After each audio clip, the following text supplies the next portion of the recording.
Eretegia est une plage de Bidart. Bidart qui est une commune des Pyrénées-Atlantiques, située donc sur la côte basque. Et Eretegia est une des 7 plages de Bidart qui ont cette particularité d'être dans des contextes très peu urbains, parfois sauvages, parfois très sauvages. C'est un site qui était propriété du conseil départemental depuis longtemps et qui est devenu un espace naturel sensible du département dès 1972. Et la commune est évidemment propriétaire en partie également à cet endroit.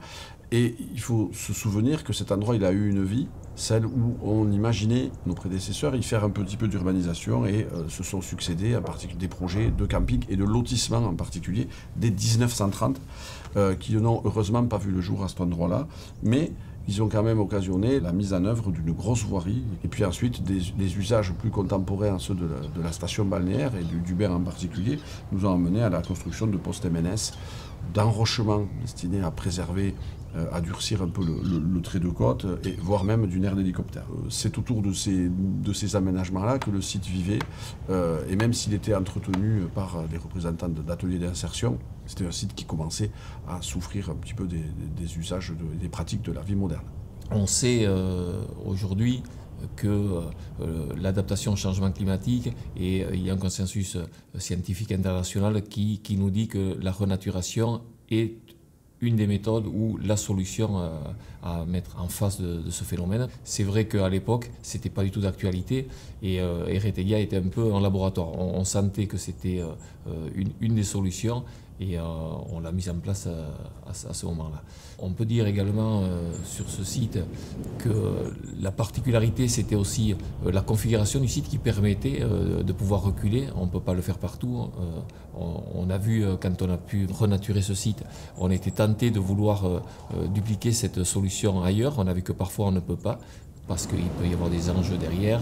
On avait la chance d'avoir ce poumon vert, tout cet espace naturel pour pouvoir reculer. Ça va dans le sens du temps et de ce que l'on doit mettre en place face à l'accélération du recul du trait de côte lié au changement climatique qu'on peut vraiment voir aujourd'hui. C'est quand même assez exceptionnel de voir un site où nos propres enfants le verront d'un œil ou le verront dans un état plus naturel que nous-mêmes nous l'avons connu enfant. C'est suffisamment rare pour le souligner.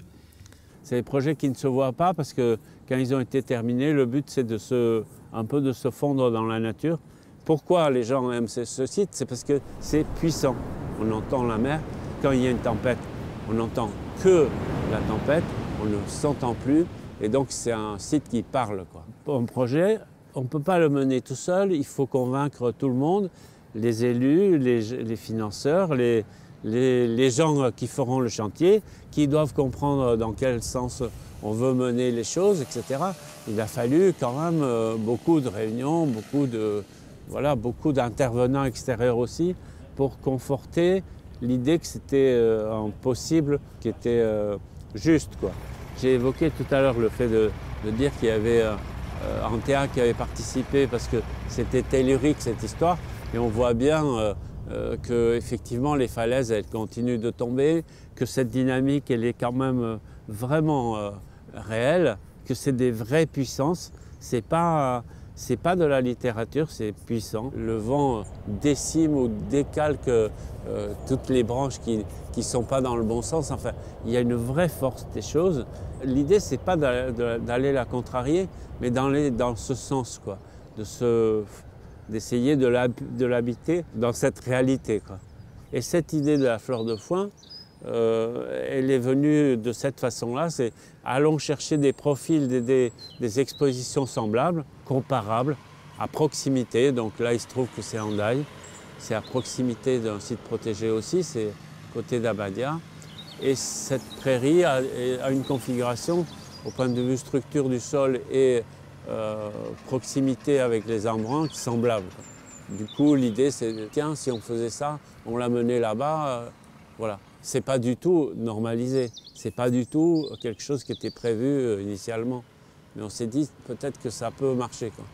Malgré un peu les incompréhensions, je pense que c'est assez bien partagé, quoi. Donc ça veut dire que ça valait la peine tout d'un coup de se bouger, quoi. Voilà, c'est ça. C'est pas l'idée d'être exemplaire, mais c'est l'idée qu'on peut être expérimental et positif, quoi. Le choix a été fait de laisser faire la nature, de s'adapter aux éléments et de pouvoir renaturer relaisser sa place à la nature sur la plage et sur tout le vallon de la falaise. Et c'est pour ça qu'en fait, le département des Pyrénées-Atlantiques, avec la commune, ont mis en place les travaux sur Erreteguilla, qui ont consisté à enlever des enrochements au niveau de la plage, à déplacer le poste de secours et aussi à intégrer tout un volet paysager pour donner encore plus sa place à la nature.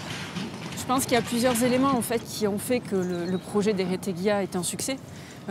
D'abord, c'est une vraie prise de conscience politique, donc au niveau de la commune, au niveau du département, de l'agglomération, dans le cadre de la stratégie locale des risques littoraux, une prise de conscience qui dit qu'en fait, aujourd'hui, sur des secteurs qui sont naturels, de toute façon, on ne pourra pas aller contre les éléments.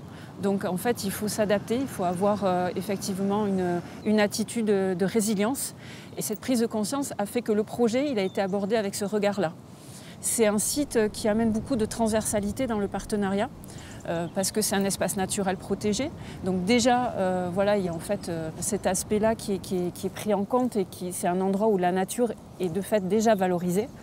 Il y a aussi le fait qu'on veuille en faire un endroit qui puisse être fréquenté par les différents usagers tout en étant protégé, mais pas en le mettant sous cloche. Et effectivement, la gestion toujours des risques littoraux. Et en fait, ces différents éléments font que les uns les autres, chacun a pu amener son expertise, son regard, et voilà, et on a pu arriver à un projet, ce qu'il est aujourd'hui, en fait, reconnu par tous. Vu le projet tel qu'il a été fait, tel qu'il a été mené, alors longue vie, oui, effectivement, hein, que ce projet dure longtemps et que l'érosion n'avance pas trop vite, qu'il fasse des petits. Oui, je pense que c'est un projet qui a montré que finalement, on peut intervenir quand l'homme a fait de mauvaises choses, on peut rétablir la nature dans l'état où elle aurait dû être, en fait, si on n'était pas intervenu. Donc l'homme peut gommer des choses qu'il a mal faites. C'est vrai que c'est l'occasion aussi de repenser l'accessibilité à ces sites, de repenser les questions de mobilité, de repenser aussi la gestion environnementale, la gestion des déchets par exemple, ou la gestion de l'eau. Et donc c'est aussi accompagner les porteurs de projets dans un projet global et faire en sorte que quand on traite un enjeu, on n'oublie pas, on ne perde pas forcément de vue les autres enjeux. Donc je pense que ce qu'on a apporté au département, c'est aussi ce retour d'expérience.